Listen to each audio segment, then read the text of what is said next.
नमस्कार, आप देख रहे हैं खास मुलाकात। मैं हूं आपके साथ पूजा मोहन पांडे।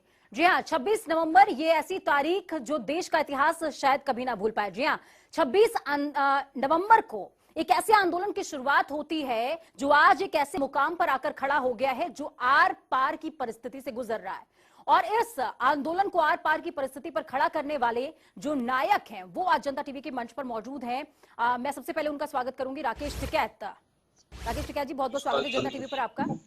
राकेश जी, मेरा सबसे पहला आपसे सवाल यही रहेगा, आज हम बात कर रहे हैं 26 नवंबर से लेकर आज तक ये आंदोलन आज जिस परिस्थिति में खड़ा हो गया है, आप भी जानते हैं, मैं भी जानती हूं, जिस तारीख से ये आंदोलन शुरू हुआ था ये संयुक्त किसान मोर्चा का आंदोलन था, लेकिन आज इसमें जो एक चेहरा प्रेजेंट हो रहा है वो है राकेश टिकैत। ये कैसे हो गया? नहीं, हमारा कुछ नहीं है। हम तो खेती करने वाले किसान हैं और जनता की लड़ाई लड़ते हैं। ये तो पिछले 23 साल से आंदोलन कर रहे हैं। भी ये उन्हीं का ही है और इस आंदोलन को आज भी गांव का आदमी लड़ रहा है, जो किसान लड़ रहा है, जो खेत में रहता है, जिसकी फसलों की कीमत नहीं मिलती। हम कुछ नहीं है इसमें। हमारे जो 40 लोग हैं वही है, हमारा मंच भी वही है और हमारे पंच भी वही है और सब लोगों के उसी से ये आंदोलन आगे बढ़ रहा है और पूरे देश के किसानों ने इसमें विश्वास जताया है इस मार्च में, मोर्चे में। राकेश जी, आप कह रहे हैं कि ये किसानों का आंदोलन है, आम आदमी का आंदोलन है, लेकिन जिस तरीके से आज सहारनपुर के अंदर आपने महापंचायत करी है उसमें तलवार भी साफ तौर पर देखने को मिला, किसानों ने आपको हल भी भेंट किया, ये सिर्फ किसानों का या आम इंसान का तो अब लगता नहीं है कि ये आंदोलन रह गया है। तो तलवार का क्या हो गया? तलवार से सिखों की तलवार ये नहीं लगते कभी। वो तो वो कोई लड़ाई का तलवार तक कोई लड़ाई हो रही है आज। अरे तलवार उन्होंने भेंट कर दी, ये तो भेंट होती है तलवारें तो, यही तो युद्ध होता है तलवारों से। जी, ऐसा नहीं है ना, वो तो सम्मान के रूप में किसी ने कोई दे दी तो वो लेते हैं उसको, एक प्रतीक का रूप है तलवार तो फिर आपकी बोली को क्या कहा जाए? राकेश जी, आपकी बोली को क्या कहा जाए? हरियाणा में जिस तरीके से आपने एक बयान दिया था कि किसान अपनी जो है एक फसल को आग लगा देगा, नुकसान सह लेगा। ये उत्तर प्रदेश, ये भारत सरकार ने कहा कि किसान 2 महीने बाद में ये आंदोलन खत्म हो जाएगा, इनसे बात मत करो। ठीक है, किसान की जब फसल कटाई होगी तो किसान अपने घर चला जाएगा, इनसे बातचीत मत करो। ये सरकारों की पॉलिसी है। अगर आंदोलन को बगैर बातचीत के, बगैर उसके वो खत्म करना चाहते हैं तो ये गलतफहमी है सरकारों की। किसान ने कहा कि हमारा आंदोलन प्रायोरिटी है, फसल हमारी प्रायोरिटी नहीं है, उसने अपनी फसल को उजाड़ना शुरू कर दिया। लेकिन हमने कहा था कि एक फसल की कुर्बानी किसानों को देनी पड़ सकती है। लेकिन आप ये समझते हैं ना राकेश जी कि आपकी भाषा का कितना प्रभाव है आज की तारीख में? उत्तर प्रदेश ले लीजिए, हरियाणा ले लीजिए, जो ये तमाम जो सूबे हैं, ये जो तमाम सूबे हैं राकेश जी, यहाँ पर किसान अपनी खड़ी फसल को जोत रहे हैं, इसका मायना आप समझ पा रहे हैं? तो ये अभी सरकार की समझ में नहीं आया, सरकार को बुद्धि नहीं है अभी, नहीं है ना उसको बुद्धि उससे, क्योंकि जो व्यापारी होता है उसको कोई लगाव नहीं होता किसी से। व्यापारी को कोई लगाव नहीं होता, ये सरकार व्यापारी से कहने से चलती है। राकेश जी, किसान को अपनी फसल से लगाव होता है ना?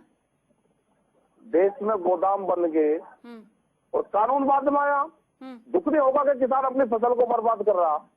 एक बयान सरकार का आया कि किसान इस तरह का काम न करे, हम बातचीत करेंगे। तो प्रधानमंत्री तो कह रहे हैं राकेश जी, प्रधानमंत्री तो कह रहे हैं कि हम बात करेंगे, तकलीफ कहाँ है? देश के कृषि मंत्री कह रहे हैं हम बात करेंगे। मतलब प्रधानमंत्री जी कह बात ना हो, ऐसा कैसा हो सकता है कि देश का प्रधानमंत्री कह रहा और किसान संगठन बात न करे उनसे? वे बुलाए, जो बुलाने का सिस्टम होता है क्या 22 दिन में उनको किसान संगठनों के पास में कोई मैसेज जाने का, कोई उनको पत्र वाहक नहीं मिला कि उनको संदेश देते कि सरकार बात करना चाहती है? ये कुछ नहीं है उनका। ये है कि किसान आए अपने आप कॉल करके तो फिर समझौता करेंगे हम उनसे, ये एमएसपी पे कानून नहीं बनेगा, ये 3 बिल वापस नहीं होंगे और आपने पहल करिए, ये हमारी वो है कि हम इसको 18 महीने सस्पेंड रखेंगे और आप अपने घर जाओ। ये चाहती है सरकार। किसान ना घर वापसी जाएगा, एमएसपी पे कानून बनाने पड़ेंगे, 3 बिलों को वापसी लेना पड़ेगा, किसान संगठन से बात करनी पड़ेगी, जो बिजली अमेंडमेंट बिल है, लेकिन वाला बिल है, वो तो कह रहे हैं, दूसरे और जो सीट बिल वापसी लेके आ रहे हैं। राकेश जी, सरकार सत्ता पक्ष ये साफ तौर पर कह रहा है कि विपक्षियों की तरफ से भ्रमित किया जा रहा है। पहले ये गैर राजनीतिक आंदोलन था, अब मंच पर विपक्षियों की आवाज भी सुनाई देती है। आपसे मिलने के लिए विपक्षी आते हैं, आपके लोग मजबूत होता, अगर देश में विपक्ष मजबूत होता तो किसान को आंदोलन नहीं करना पड़ता। ये देश का दुर्भाग्य है कि देश में विपक्ष कमजोर है। तो आप शक्ति दे रहे हैं, आप शक्ति दे रहे हैं विपक्ष को, पड़ रही है। आप विपक्ष को शक्ति दे रहे हैं। हम कहीं को शक्ति देते हैं विपक्ष को? हम तो सरकार को शक्ति दे रहे हैं। हमारा काम कर दो, हमारा क्या मतलब विपक्ष है? राकेश जी यहाँ पे मेरा थोड़ा सा काउंटर क्वेश्चन है आपसे। आप कह रहे हैं हम विपक्ष को जो है शक्ति नहीं दे रहे हैं। कल उत्तराखंड में आपकी रैली है, फिर उसके बाद राजस्थान में रैली है, फिर उसके बाद आप सैफई जाएंगे। विपक्षियों को भी आप साफ तौर पर बता रहे हैं कि भाई सबको मेरे साथ आना पड़ेगा। विपक्ष को शक्ति नहीं दे रहे हैं तो आप क्या कर रहे हैं? सैफई आप जा रहे हैं, सहारनपुर आप जा रहे हैं, आप बोला पश्चिम बंगाल में जाऊंगा। हम ये कह रहे हैं कि हम जनता के बीच में जा रहे हैं। ये जनता के बीच में हमको क्यों जाने दे रहा है सरकार? हमारा काम कर दो और हमारे से बैठ के बातचीत करो। जो मसले होंगे बैठ के तो तय हो जाएंगे ना। सरकार बात नहीं कर रही, हम जनता के बीच में भी ना जाएगा। तो आप मतलब ये क्या हालात है, आप ये स्वीकार करते हैं आप प्रेशर डालने का काम कर रहे हैं राजनीतिक तौर पर ही? आपको पता है कि सीधी उंगली से घी नहीं निकलेगा तो उंगली को टेढ़ा करते हैं? नहीं, हमें नहीं राजनीति का, हमें ज्यादा वो नहीं है ना। हमें न इस आंदोलन से कोई वोट तलाश करे, कोई भी इस आंदोलन से वोट तलाश न करे। किसान के जीवन मरण का सवाल है, इसमें वोट ना देखे। ये गरीब की रोटी तिजोरी में बंद ना हो उसका आंदोलन है। बड़े बड़े गोदाम बना दोगे, पूरा अनाज को होल्ड करोगे और फिर उसकी कीमतें बढ़ाओगे। आलू का क्या हुआ है आज? भाई आप सब लोग ना दिल्ली में जो लोग रहते हैं, जो शहरों में लोग हमारे भाई गांव से जाकर रहते हैं, क्या हमको उनकी चिंता नहीं है? क्या अभी वो 2 महीने पहले 40 रुपए 60 रुपए आलू खरीद रहा था, आज किसान का माल आया तो आज वो किसान 4 और 5 रुपए में आलू अपना बेच रहा है। जब माल होल्ड हो जाएगा उसके बाद में आप ही लोग जो शहर में रहते हैं फिर 40 रुपए तक खरीदोगे। ये कानून है। उसको होल्डिंग कैपेसिटी की पावर दे दी कि आप कितने भी बड़े गोदाम बनाओ, आप माल को होल्ड करो और जब फसल आएगी। लेकिन मैं एक बात ये नहीं समझ पा रही हूँ राकेश जी, मैं एक बात ये नहीं समझ पा रही हूँ कि अगर गवर्नमेंट की तरफ से कहा जा रहा है कि संशोधन अपेक्षित संभावित जितने भी ज्यादा होंगे आप बताएंगे उसमें क्या त्रुटि है तो संशोधन किए जाएंगे, तो तकलीफ कहाँ है? तकलीफ कहाँ है राकेश? ये बगैर किसान के मर्जी के आप कानून लेकर आ रहे हो, किसान के सुधार के कानून है, आप किसी किसान से बातचीत नहीं करोगे? देश में पहले भी सरकारें रही हैं, पहले भी सरकारों ने बातचीत करी है। 2007 में देश में बाहर से गेहूं आया था, हमारे पास में भंडारण नहीं थे, गेहूं बाहर से मंगा रहे थे हम। लेकिन उस टाइम की सरकार ने, देश के प्रधानमंत्री ने टिकैत साहब से बात करी, किसान संगठन से बात करी और उनका एक ही सवाल था मनमोहन सिंह जी का कि देश में गेहूं का उत्पादन कैसे बढ़ सकता है, आप वो सुझाव दे दो। 1 घंटे की मुलाकात हुई, उसमें सुझाव दिए और आज 13-14 साल में भी देश में गेहूं की कमी नहीं है। भूमि अधिग्रहण एक्ट 2013 में आया, कांग्रेस की सरकार थी, स्टैंडिंग कमेटी की चेयरमैन सुमित्रा महाजन थी जो बीजेपी की बड़ी लीडर है, उसकी चेयरमैन थी। हम भी गए, जितने भी देश के किसान संगठन गए वो सुमित्रा महाजन के वहां पे गए, उनको अपनी दलील दी, उनको अपने सुझाव दिए और दोनों पार्टियों ने, जो बड़ी पार्टियां थी सारी देश में, उन्होंने किसान संगठन से बैठ के बातचीत की और एक बेहतरीन नया भूमि अधिग्रहण देश में आया। उसके बाद में इनकी सरकार आई और सरकार आने के बाद में उसी भूमि यानी कि आप ये कह रहे हैं राकेश जी कि 11 दौर की बैठक हुई, उसमें सरकार ने आपसे सुझाव कोई मांगा ही नहीं? ये तो संभव ही नहीं है ना। कहा कि सुझाव क्यों दे ये बताओ। किसी उसमें कागज में लिखा हुआ है कि हम सुझाव देंगे और उसको बदलाव करेंगे। आप उसको कानून में संशोधन क्यों करते हो? आप उनको बदल दो, चेंज कर दो, उनको खत्म कर दो ना, और एमएसपी पे कानून बनाओ। आधे रेट में किसान अपनी फसल बेचता है। बाजरा 11 रुपए बिकता है बाजार में, जो मंडी में बिकता है 11 से 13 रुपए का उसका रेट है। एमएसपी का आप जिक्र कर रहे हैं राकेश जी, आप एमएसपी का जिक्र कर रहे हैं 6 से 16%। खा लो, हमने कहा नहीं। राकेश जी, आप एमएसपी का जिक्र कर रहे हैं, मुझे वहां से बाजार में से राकेश जी आप एमएसपी का जिक्र कर रहे हैं, खरीदोगे 6 से 16% किसान ही सिर्फ आज की तारीख में देश के अंदर एमएसपी पर अपनी फसल बेचते हैं। ये आप स्वीकार करते हैं? 6 से 16% ही किसान ऐसे हैं जो एमएसपी पर अपनी फसल बेचते हैं और सिर्फ 2 फसलें ही एमएसपी पर खरीदी जाती हैं, बाकी 23 फसलें नहीं खरीदी जाती। अगर हम एमएसपी पर कानून भी लेकर के आते हैं तो इम्पैक्ट वास्ट क्या पड़ जाएगा? आपको दर्शक सुन रहे हैं, आप उन्हें बताइए। मैं ये कह रहा कि क्यों नहीं खरीदी जाएगी? आप उसमें कानून बना दो। कानून बना के जो भी व्यापारी खरीदेगा उसके कम पे ना खरीदे वो। अगर किसानों को मुझे फ्री में देनी है मैं दे दूंगा, लेकिन एक सरकार उससे कानून तो लेकर आएगी। भाई सरकार ने एमएसपी तय करा, वो एमएसपी तय करा कि जो सरकारी आंकड़े उसके पूरे आए कि किसान को अगर इससे कम पे फसल बिकेगी तो नुकसान होगा, किसान घाटे की खेती कर रहा है। आप उसका बना दो ना, कोई व्यापारी खरीदेगा उससे नीचे पर नहीं खरीदेगा, किसी को बेचना होगा बेच देगा। देश में कानून तो बहुत है ना भाई, देश में तो धाराएं हैं, कानून है। ये ठीक है, आपने राकेश जी आपने ये स्वीकार किया कि हम प्रेशर क्रिएट कर रहे हैं। कानून बनाने में क्या दिक्कत है इनको? ठीक है, आपने ये स्वीकार किया। व्यापारी को लूट का माल चाहिए, व्यापारियों को सरकार की सपोर्ट में चाहिए, इसलिए कानून नहीं बनता। ठीक है राकेश जी, आपने ये स्वीकार किया है कि आप गवर्नमेंट के ऊपर प्रेशर क्रिएट करने का काम कर रहे हैं, तो क्या ये माना जाए 2022 में चुनावों को प्रभावित करने की स्ट्रेटेजी है यूपी के अंदर? बगैर प्रेशर के सरकार मान जाएगी? भाई हमको तरीका बता दो, मैं चलो उसका पाठ करता हूँ, गुरुवाणी रामायण का पाठ करवाता हूँ, मैं 8 दिन का पाठ वो कर लेते हैं। अगर सरकार मान जाए तो भाई धन्यवाद आपका भी और सरकार का भी। मुझे सरकार का इजाजा बता दो कि सरकार कैसे मान लेगी, हम उसी तरह का आंदोलन कर लेंगे। ठीक है, तरीका बता दो ना, आप हमको कैसे हम आंदोलन करें। ठीक है, तो यानी कि ये मान ले राकेश जी कि आप 2022 के चुनावों को प्रभावित करना चाहते हैं? ना ना ना ना, हमारा चुनाव से कोई मतलब नहीं है। चुनाव से तो हम बहुत दूर है, चुनाव तो बहुत बड़ी बीमारी है। उससे तो दूर है हम बहुत। राकेश जी, अभी कुछ दिनों पहले हमने डिबेट करी थी, उसमें आपके एक प्रतिनिधि हमारे साथ डिबेट में बैठे, नरेश टिकैत जी भी बहुत बार कह चुके हैं, आपने भी 2014 में आरएलडी के टिकट पर चुनाव लड़ा था। आरएलडी का उद्घोष आपके मंचों से होता है, नजर आता है साफ तौर पर, आपके पास तमाम विपक्षी नेता पहुंचते हैं, तो क्या ये एक संकेत है सरकार के लिए? नहीं तो ये भी आ जाओ मंच पे ना, कौन मैंने कर रहा।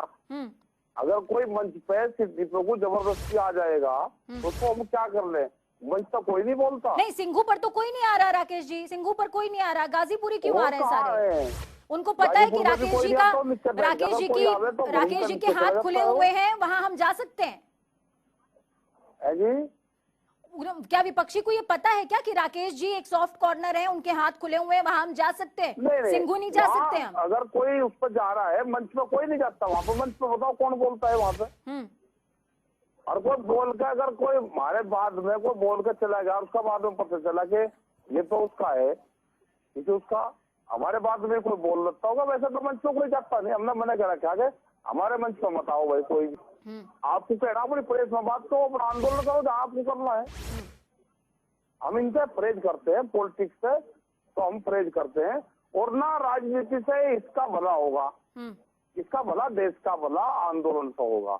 अच्छा, कई लोग ये भी कहते हैं राकेश जी कि राकेश जी आगे चल करके चुनाव लड़ सकते हैं, इसमें कितनी सच्चाई? ना मैं नहीं लड़ता, मेरे चक्कर में कोई ना रहे। 2 बार तो लड़ चुके हैं आप। अरे 2 बार लड़ गया, जनता ने नहीं दी वोट तो मैं क्या करूं? उन्होंने कहा कि आंदोलन कर, चुनाव मत लड़े, तो हमने छोड़ दिया, हम चुनाव नहीं लड़ेंगे, आंदोलन करेंगे।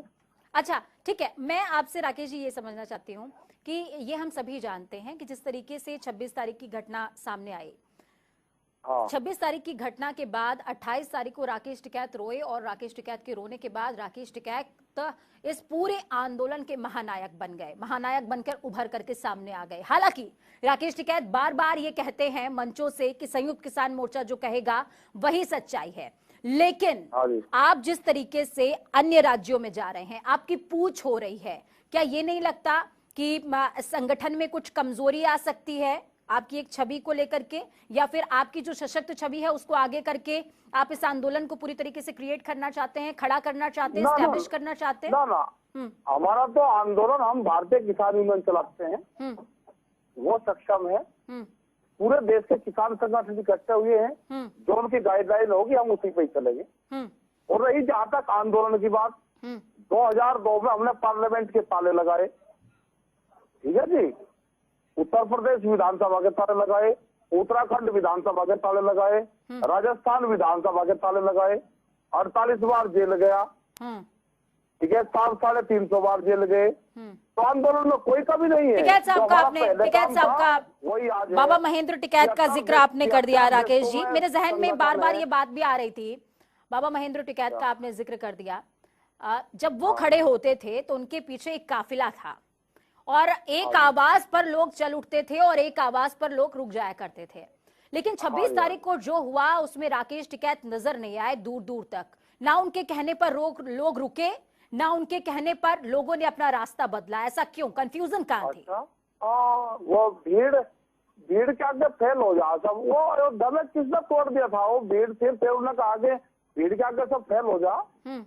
अयोध्या में क्यों मंदिर मस्जिद तोड़वा दिए वे? वह भीड़ थी, कंट्रोल क्यों नहीं कर पाई थी भीड़? वो भी भीड़ थी। मतलब आपका इशारा में क्या समझूं? आपका इशारा में क्या समझूं? दिल्ली के चक्रव्यूह में हमारे लोगों को फंसाया गया वहाँ पे। उनको सड़क का ज्ञान है दिल्ली का, जो किसानों को वहाँ पे वो लेकर गए। वो पार्लियामेंट का रास्ता तो बता नहीं, पार्लियामेंट की तरफ तो बैरिकेडिंग करी और लाल किले की तरफ तो खुला रास्ता। नहीं तो उससे पहले तो आपने बयान दिया था ना, उससे पहले तो आपने बयान दिया था कि राजपथ से वो आएंगे, लाल किले की तरफ से हम जाएंगे, इंडिया गेट की तरफ मुलाकात हो जाएगी। सरकार ने, हाँ, सरकार ने ये कहा था कि ये एक ऐतिहासिक वो है और वहाँ से ऐसा परमिशन नहीं दी जा सकती। मैं भाई मत दो। हमने कहा कि रिंग रोड आप दे दो हमको, रिंग रोड पे हम आएंगे, ट्रैक्टर लेकर अपना निकल जाएंगे। उन्होंने कहा कि रिंग रोड भी नहीं देंगे और वो हमारे चार रूट अलग अलग दिए। तो आप मतलब जो ये हुआ, जो 26 तारीख को जो घटना हुई राकेश जी, जो रूट हमको दिए उसी रूट से बैरिकेडिंग लगाई, जिससे इस पूरे प्रकरण की जांच होगी। 120B की धारा लगेगी इनके ऊपर, जिन्होंने षड्यंत्र रचा। हाँ, 120B लगेगी इनके ऊपर, जो हमारे लोगों को ले जाके और लाल किले पे क्या कर रहे थे भाई हमारे आदमी? वहाँ पे लाल किले में को कानून बन रहे। तो यानी कि आप ये मानते हैं कि इस तरीके की जो घटना देखने को मिली वो गलत लोग थे, उनके खिलाफ कार्रवाई होनी चाहिए? उनके गलत लोग नहीं थे, गलत तो उनको लेकर गई दिल्ली सरकार, उनके खिलाफ कार्रवाई होनी चाहिए सरकार के। फिर आप क्यों भड़कते हैं? अगर प्रधानमंत्री आंदोलन जीवी बोलते हैं तो ये तो ऐसे ही लोगों को बोल रहे हैं ना। सब लोग ये कहते हैं कि हम पार्लियामेंट पे जाएंगे, ताले लगाएंगे। क्या किसी पार्लियामेंट पे ताला लगाया? क्या पार्लियामेंट तक गए? लेकिन एक किसी बालक ने, किसी लड़के ने शाम को 7 बजे कह दिया कि मैं लाल किले पे जाऊंगा। वो सुबह 9 बजे लाल किले की चोटी पे बैठा मिला, आप 13 घंटे बाद में उसको कौन लेकर गया? ये जांच होनी चाहिए सारी। तो उसको तो जेल में बंद कर दिया, जांच भी चल रही है। अच्छा, तो उससे कार्रवाई हो जाएगी। उसका बिल्लू का क्या मतलब है? बाकी लोगों का क्या? क्योंकि 300 सैनिक भी तो मारे गए ना। बिल से क्या मतलब है उनका? ताउन लाना चाहती है सरकार।